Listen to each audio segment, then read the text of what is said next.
நண்பர்கள் நம்ம என்ன பார்க்க போறோம்னா 11th ஹிஸ்ட்ரியில் தமிழ் திணைப்பகுதிகளில் சமூக உருவாக்கம் தான் பார்க்க போகிறோம். பாருங்கள், சங்க இலக்கியங்கள் பெரிதும் துணை புரிகின்றன. திணை கோட்பாட்டின் பின்புறத்தை தமிழகம் தான் குறிஞ்சி, முல்லை, மருதம், நெய்தல், பாலை என 5 நிலப்பரப்புகளாக பிரிக்கப்பட்டன.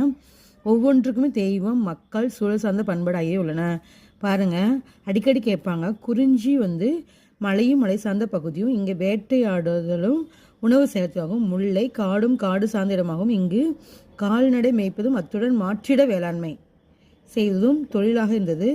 மருதம் பாருங்கள், வயலும் வயல் சார்ந்த இடமானது. இங்கு நீர்ப்பாசனத்தின் மூலம் கலப்பைகளை பயன்படுத்தி வேளாண்மை செய்வது.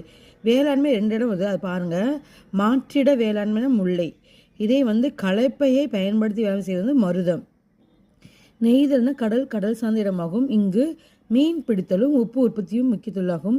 பாலையில் மணல் சார்ந்த வறண்ட நிலப்பகுதியாகும். இங்கு வேளாண்மை செய்ய சாத்தியமில்லை என்பதால் கால்நடை திருட்டையும் கொள்ளை அடிப்பதையும் தொழிலாக கொண்டனர்.